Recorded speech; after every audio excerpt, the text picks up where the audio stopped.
महाराष्ट्र के deputy CM Ajit Pawar का निधन हो गया है। 66 साल की उम्र में प्लेन क्रैश में जान गई। बारामती एयरपोर्ट पर लैंडिंग के दौरान यह हादसा हुआ। 5 लोगों की मौत भी हो गई है। पूरा महाराष्ट्र शोक में है। आज जानिए पूरी कहानी क्या है। आज एक ऐसे हादसे की जिसने पूरे महाराष्ट्र को हिला दिया है। बुधवार सुबह 8:45 पर बारामती में अजीत पवार का चार्टर्ड प्लेन क्रैश हो गया। महाराष्ट्र के डिप्टी सीएम अजीत पवार समेत 5 लोगों की मौत हो गई। 66 साल के अजीत पवार मुंबई से बारामती जा रहे थे। पंचायत चुनाव के लिए जनसभा को संबोधित करने जा रहे थे, लेकिन किस्मत को शायद कुछ और मंजूर था। लैंडिंग के दौरान प्लेन रनवे से फिसल गया और फिर जो हुआ वो बहुत दर्दनाक था।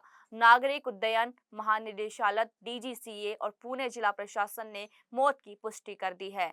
पहले समझते हैं कि हादसा कैसे हुआ। अब तक मिली जानकारी के अनुसार अजीत पवार मुंबई से चार्टर्ड प्लेन के अंदर बारामती गए। बारामती एयरपोर्ट पर लैंडिंग के दौरान प्लेन रनवे से फिसल गया। एक प्रत्यक्षदर्शी ने बताया कि मैंने अपनी आंखों से देखा, यह बहुत तकलीफ देह था। जब एयरक्राफ्ट फिसला तभी लगा था कि वह क्रैश हो जाएगा और ऐसा ही हुआ। विमान गिरते ही बड़ा धमाका हुआ। इसके तुरंत बाद हम इस तरफ दौड़े और देखा कि एयरक्राफ्ट तो आग का गोला बन चुका था। इसके बाद विमान में 4 से 5 धमाके और हुए। फिर कई लोग पहुंचे और विमान से लोगों को निकालने की कोशिश की, लेकिन आग इतनी ज्यादा थी कि हम कुछ नहीं कर सके। हादसे में मारे गए 5 लोगों के नाम हैं। पहले हैं अजीत पवार उप मुख्यमंत्री, दूसरे एचसीवी दीप जाधव अजीत के निजी सुरक्षा अधिकारी, तीसरे कैप्टन सुमित कपूर पायलट, चौथे कैप्टन शांभवी पाठक पायलट और पांचवी पिंकी माली फ्लाइट अटेंडेंट। थोड़ी देर पहले 6 लोगों के मारे जाने की खबर आई थी, लेकिन डीजीसीए ने 5 लोगों की मौत की पुष्टि की है। हादसे में मारे गए लोगों के शव बारामती के सरकारी अहिल्याबाई होकर अस्पताल पहुंचाए गए हैं। इसके बाद हॉस्पिटल के बाहर भीड़ जमा होने लगी। हादसे की जानकारी मिलते ही शरद पवार और सुप्रिया सूले पूरे परिवार के साथ बारामती के लिए रवाना हो गए हैं।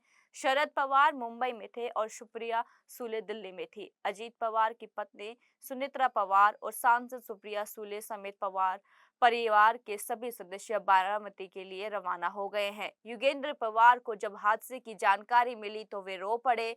युगेंद्र अजीत के भतीजे हैं और उन्होंने अजीत पवार के सामने विधानसभा चुनाव लड़ा था। घटनास्थल के वीडियो में एनसीपी के कार्यकर्ता रोते नजर आ रहे हैं। मलबे से बॉडीज को रिकवर और हॉस्पिटल ले जाया जा रहा है। महाराष्ट्र सरकार के सभी कार्यक्रम रद्द कर दिए गए हैं। एकनाथ शिंदे बारामती पहुंच रहे हैं। बारामती बंद का ऐलान किया गया है। वहीं राष्ट्रपति के कहा है कि अजीत पवार का निधन अपूरणीय क्षति है। उन्हें महाराष्ट्र के विकास में, विशेषकर सहकारी क्षेत्र में विशेष योगदान के लिए सदैव याद रखा जाएगा। पीएम ने ट्विटर पर अजीत के साथ अपनी 2 तस्वीरें शेयर करते हुए लिखा, अजीत पवार जनता के नेता थे जिनके जमीनी स्तर पर मजबूत जुड़ाव था। महाराष्ट्र के लोगों की सेवा करने में सबसे आगे रहने वाले एक मेहनती व्यक्तिगत के तौर पर उनका बहुत सम्मान किया जाता था। उनका असमय निधन बहुत चौंकाने वाला और दुखद फैसला है। आपकी जानकारी के लिए बता दें कि अजीत पवार का राजनीतिक सफर भी बहुत लंबा था। 1982 में उन्होंने सहकारी चीनी कारखाने के बोर्ड से अपने राजनीतिक करियर की शुरुआत की। 1991 में पहली बार बारामती से लोकसभा के लिए चुनाव लड़े गए। बारामती विधानसभा क्षेत्र में 7 बार महाराष्ट्र विधानसभा के लिए चुने गए। नवंबर 2019 में उन्होंने एनसीपी में फूट डाली और भाजपा के नेतृत्व वाली सरकार में शामिल हो गए। फरवरी 2024 में चुनाव आयोग ने पार्टी का नाम और चुनाव चिन्ह अजीत पवार के गुट को दे दिया। अजीत पवार की शादी सुनेत्रा पवार से हुई, जिनसे उनके 2 बेटे जय और पार्थ पवार है। एक नेता जिसने महाराष्ट्र की राजनीति में अपनी अलग पहचान बनाई, आज वो हमारे बीच नहीं रहे। भगवान उनकी आत्मा को शांति दे, उनके परिवार को इस दुख को सहने की शक्ति दे। मिलते हैं अगले वीडियो में, तब तक के लिए जय हिंद।